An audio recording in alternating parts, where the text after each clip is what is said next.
The next sabab, the next means of happiness.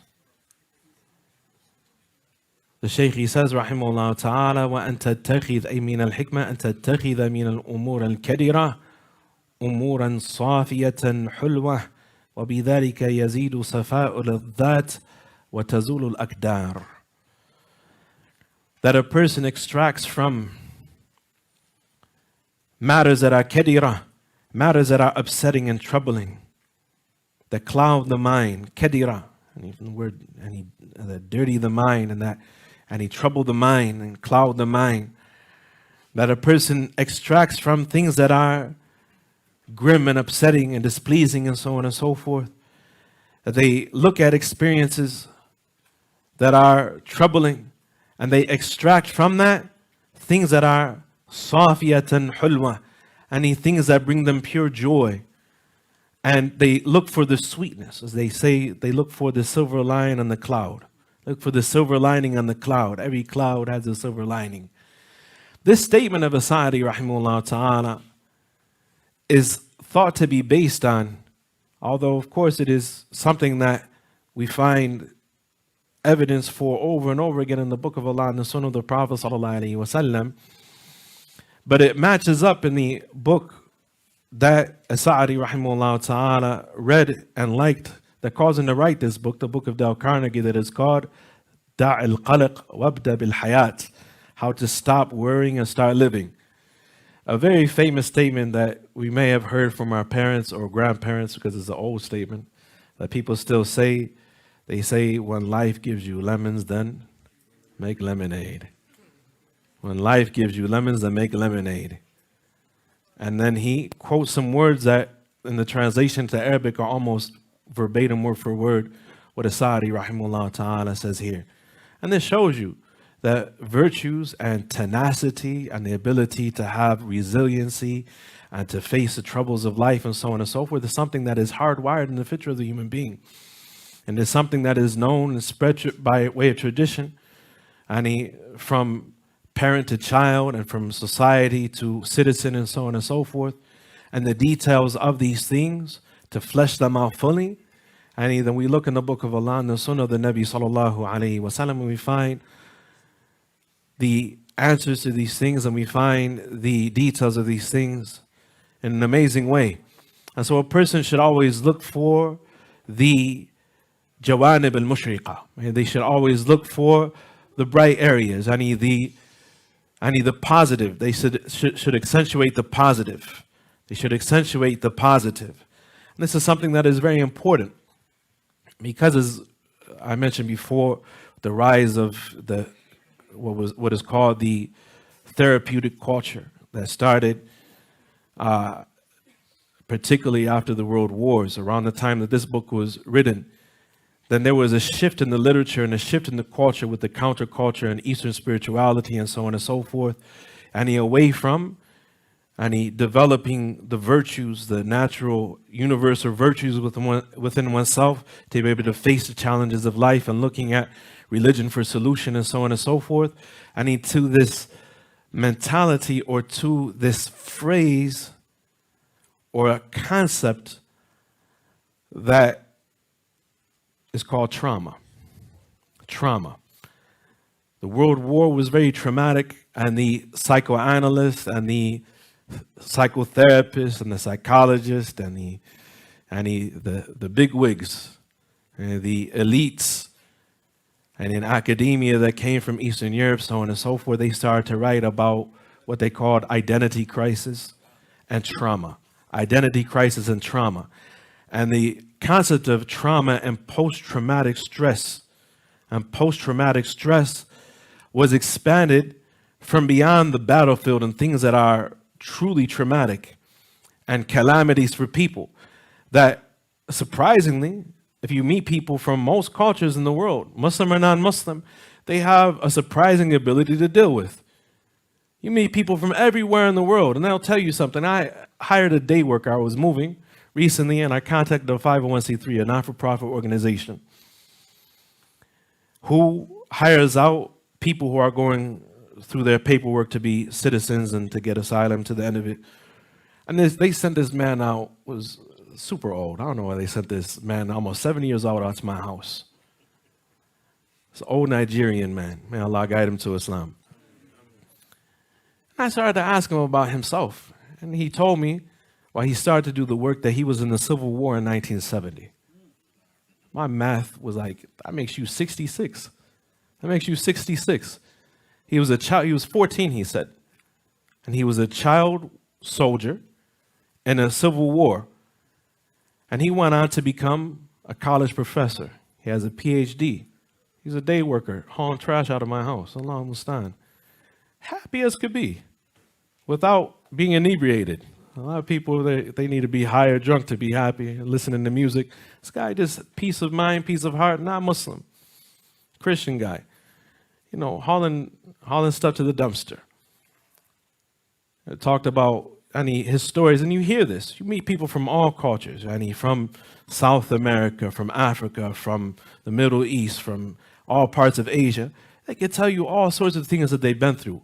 How many Muslims do we know have been through war and all kinds of things? The happiest people you know, they don't think about these things. Unless somebody brings it up, they don't mention it. Right? They don't mention it. This concept of trauma and convincing people that they have been victimized and that this is something that is insurmountable, that you can't get past, and so on and so forth.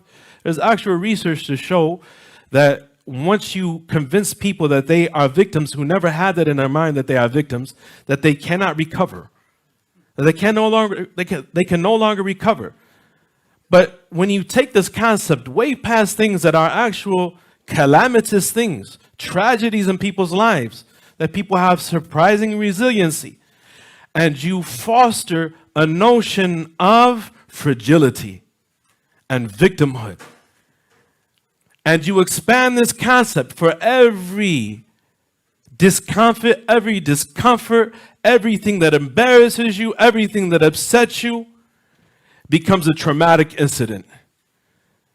Becomes a traumatic incident.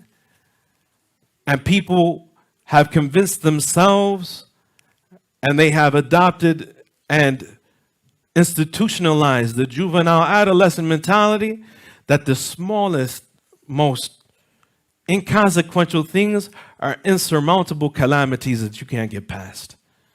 And that life is too hard, and boo-hoo, and a person commits suicide for the most trifling of reasons, because they don't have the fada'il, they don't have the reasons and the bawa'ith, they don't have iman, they don't have aqeedah, they don't have a tawakkul, they haven't had the virtues inculcated in them, they have been robbed of their humanity, in fact, in essence. And this is something that has been institutionalized in the penal system, has been institutionalized in the education system, and it is something that is spread all throughout the entertainment industry, and it is something that is in the minds of people. And this inability to cope with small, trifling inconveniences, let alone actual hardships in life. This janib is from the greatest responsibilities for parents and educators and the mentors of the youth, to ingrain within the youth how to view things in the most positive light. How to view things in the most positive light, so that they can not be held back by their failures or their any perceived tragedies and so on and so forth, and not be held back by a mentality of victimhood and a culture of victimhood. And to know that this is munafi lil-Islam kull al-munafa. This is antithetical to Islam in every way. The next benefit of Shaykh Sa'di rahimahullah ta'ala, he says, اجعل الأمور النافعة نصب عينيك. And this is like a summary really of much of what has followed. You are to make beneficial matters the focus of your eyes. وَعَمَلْ عَلَى تَحْقِيقِهَا. As comes in the statement of the Prophet sallallahu alaihi wasallam, الْمُؤْمِنُ الْقَوِيُّ خَيْرٌ وَأَحَبُّ إِلَى اللَّهِ مِنَ الْمُؤْمِنِ الضَّعِيفِ. The strong believer is better and more loved to Allah than the weak believer. What is the strong believer? احرص على ما ينفعك واستعن بالله ولا تعجز. Be diligent in pursuing what will benefit you. Seek the help of Allah in that, and do not be lazy. And do not be lazy. This is what makes a person a strong believer. That they are concerned with ما يعنيه, with what pertains them, what is of importance for them, that they don't get hung up on their shortcomings, they don't get hung up on their failures and these sorts of things, but they at the moment are working to improve themselves, and they are focusing upon al-umur al-nafi'ah, those things that are beneficial, that are goals in their lives and objectives in their lives, and they are working to make them a reality. وَعْمَلْ عَلَى تَحْقِيقِهَا, and work to make them a reality. وَلَا تَلْتَفِتْ إِلَى الْأُمُورِ الضَّارَّةِ لِتَلْهُوَ بِذَلِكَ عَنَ الْأَسْبَابِ الْجَالِبَةِ لِلْحَمِّ وَالْحُزْنِ. He says, and you are not to distract yourself and turn away from that by looking at things that are harmful, focusing upon things that are harmful, distracting yourself with things that are harmful. That's the child's mentality. That's why growing up is hard, because the unknown is scary. As a person has experiences in life, and as they watch their parents deal with the hardship of life, and they learn that things are really not that bad. And things are really easy to deal with, and we are blessed by Allah. Tabarak wa ta'ala. Wallahi, we are blessed to have the lives that we have and the comfort that we have. And when people realize that there is nothing to distract oneself with, and we don't have to doom scroll through Twitter, looking for things to upset us, engaging in the culture war. Oh, did you see what so-and-so? Who cares? Who cares? People are that bored that they're looking for things that are of no benefit, things that are harmful to focus upon. To focus upon sickening themselves, sickening their heart with worry and anxiety and sadness and depression and that sort of thing, thriving on controversy. Some people just don't know how to be happy. It's strange to them, and they're not around people who know how to be happy and how to be pleasant and that sort of thing. He says, do not focus upon, do not be distracted by those things that are harmful, lest that they busy you away from those things that bring about good and bring about for you al-ham wal-huzn, and bring about for you sadness and al-huzn, yani worry and sadness. وَاسْتَعِنْ بِالرَّاحَةِ وَإِجْمَامِ النَّفْسِ عَلَى الْأَعْمَالِ الْمُحِمَّةِ. Then he adds what is really its own benefit and its own principle to this. He says that you should seek the assistance of ar-raha, and of relaxation. A person can't be always working on learning and implementing and so on and so forth. A person has to know how to have halal fun, how to let their hair down, relax in a halal way, and bring happiness to their heart and the heart of their spouse and the heart of their friends and that sort of thing. And much of this has been lost with people being busy with work and people being disconnected and that sort of thing. But people need to take advantage of al-raha, and have times of relaxation to recuperate, he says. لِإِجْمَامِ النَّفْسِ, and in one nuskha, لِإِجْمَاعِ النَّفْسِ, and to focus the self entirely, to regather the strength of the nafs, to engage in al-amal al-muhimma, and the important tasks and important work. وَمِنَ الْأُمُورِ النَّافِعَةِ حَسْمُ الْأَعْمَالِ فِي الْحَالِ وَتَفَرُّغ فِي الْمُسْتَقْبَلِ. The next benefit, he says, is that a person should complete their task immediately. A person should complete their work immediately, and to free themselves up, and they should free themselves up for later. للمستقبل, for the future.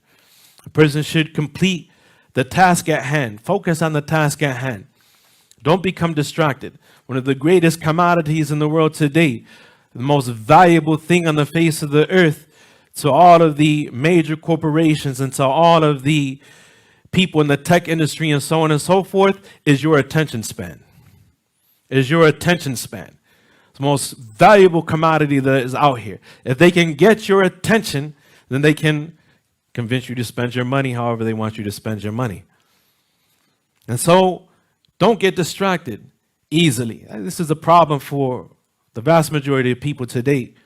Focus upon the task at hand. Don't get distracted so that you could free yourself up for later. لأن الأعمال إذا لم تحسم اجتمع عليك بقية الأعمال السابقة.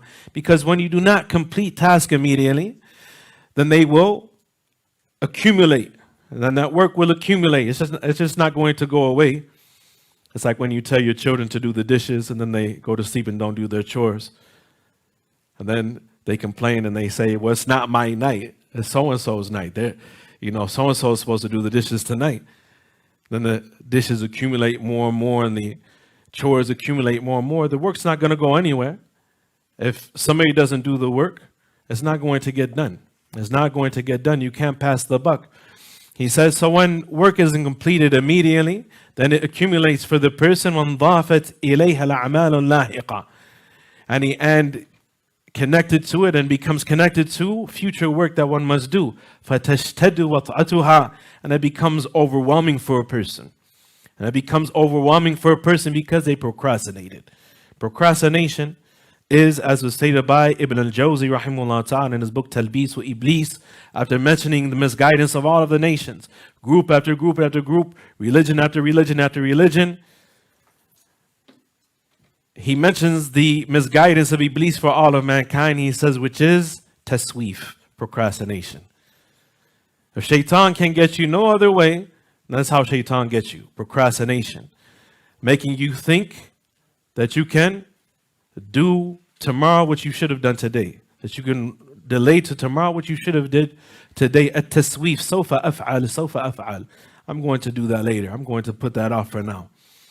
And so this is a baliyah for people. It's a calamity for people. The last and final principle contains within a number of benefits, and we'll highlight them quickly and pray inshallah ta'ala and conclude this majlis and this book. Imām Sa'di rahimahullah ta'ala, he said, وَيَنْبَغِي أَن تَتَخَيَّرْ مِنَ الْعَمَالَ النَّافِعَةِ الْأَهَمِ فَالْأَهَمِ. It is important for a person, and this, if we were to give a title to this, we would say تَرْتِيبَ الْأَوَلِيَّاتِ وَطَلَبْ الْمُشَاوَرَةِ وَالْإِسْتِشَارَةِ. And the importance of prioritizing work in order of importance. Prioritizing work in order of importance. Any actions and work in order of importance, and seeking consultation. And seeking consultation. Or in other words, the decision-making process in Islam, how a person decides what to do. How a person decides what to do. And so a person's choices generally are connected to a number of things. They are connected to his knowledge of the religion and what is beneficial in his deen and his dunya and his hereafter.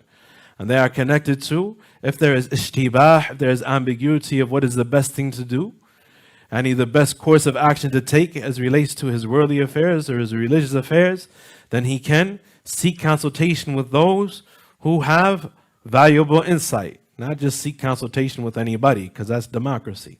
And we are not those people. But seek consultation with those who actually have some insight, who are people of diyana, people of integrity and trustworthiness, people who have religious knowledge and expertise or knowledge about the thing that you're actually asking about.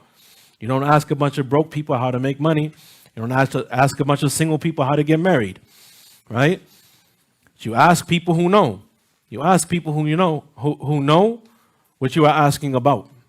You ask people who know what you're asking about, who, and he can keep your business to themselves, and he can keep your confidence that you can trust in, and all those sorts of things. And this subject matter by itself, from the speech of Sa'di rahimahullah ta'ala and his many writings, is very detailed, and he has outlined this in beautiful detail in his book Al-Qawaid al-Hisan, and in his book Ar-Riyad al-Nadira, and elsewhere, the importance of al-mushawara, likewise in his book Wujub al-Ta'awun Bain al-Muslimin. And so the subject matter of seeking consultation and who you ask advice from and those sorts of things is from the utmost importance. It is from the utmost importance. And whenever there is ambiguity of where benefit and harm resides, or what is the best of two courses of action or something of a sort, then a person does two things after engaging in researching the issue themselves and understanding the ends of the issue themselves, because how can you ask if you don't know what you're talking about yourself? And the first is al-istikhara, to ask Allah to help you with a decision. And the second is al-istishara, and to seek consultation from others. To seek consultation from others. So he mentions a number of things here. He says a person should choose, from the most beneficial actions, that which is most important in priority than that which is next important. وَمَيِّزْ بَيْنَ مَا تَمِيلُ نَفْسُكَ إِلَيْهِ وَتَشْتَدُ رَغْبَتُكَ فِيهِ فَإِنَّ ضِدَّهُ يُحْدِثُ السَّامَ وَالْمَلَلْ وَالْكَدَرِ. He says, rahimahullah ta'ala, and along with that, a person should distinguish between those things that you naturally feel inclined towards and that you really want to do, and things that aren't like that. And things that aren't like that. Meaning you look at those things that are of importance and you look at those things that come naturally to you. Those things that come naturally to you. There's a lot of important work to be done at any given time as relates to religious affairs or as relates to worldly affairs. Look at those things that you are good at and work towards those things. Those things that you enjoy doing that are of great importance at the same time. مَنْ بُورِكَ لَهُ فِي شَيْءٍ فَلْيَلْزَمْهُ. There's actually a hadith that is da'if, but the meaning is authentic and it is quoted as just a statement by the scholars frequently. مَنْ بُورِكَ لَهُ فِي شَيْءٍ فَلْيَلْزَمْهُ. Whoever finds himself blessed in a particular affair, فَلْيَلْزَمْهُ. Then let them stick to it. Then let them stick to it. And if Allah has given you certain muyul and mawahib, certain gifts and certain inclinations, then look at those things that Allah has placed naturally within you. Look at those things that Allah has placed naturally within you and focus upon those things that you will be good at and improve in that. As the Prophet ﷺ said, إِنَّ اللَّهَ تَعَالَى يُحِبُّ مِنْ أَحَدِكُمْ إِذَا عَمِلَ عَمَلًا أَنْ يُتْقِنَهُ. That Allah loves from each and every one of you that whenever they do any action whatsoever, that they do it with itqan, with exactitude and precision.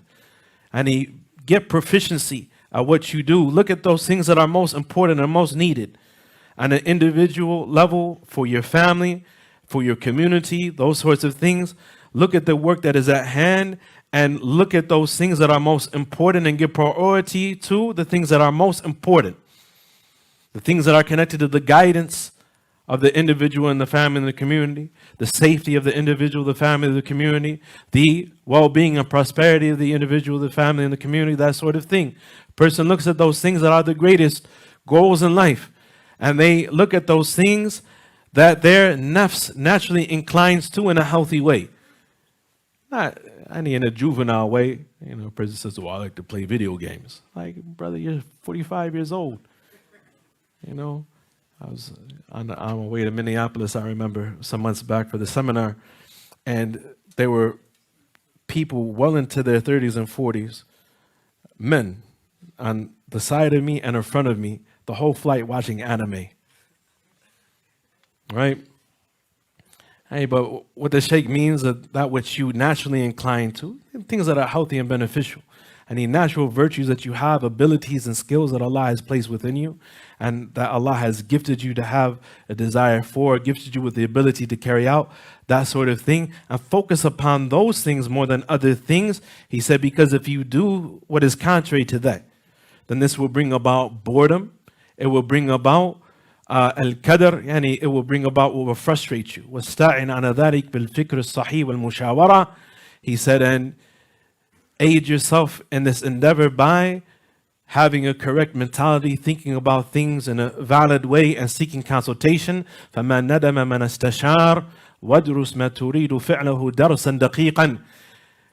Because a person who seeks consultation accurately will never be remorseful for it.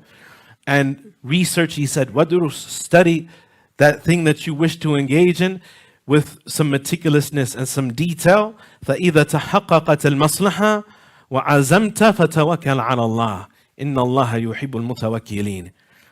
And when you find for sure, after researching and seeking consultation and looking at things that are ambiguous, that are unclear to you rather, and seeing that this is definitely the course of action that you should take, then إِذَا عَزَمْتَ فَتَوَكَّلْ عَلَى اللَّهِ. When you are determined to do that thing that is beneficial, those matters that work that is beneficial, then place your trust and dependency and reliance upon Allah.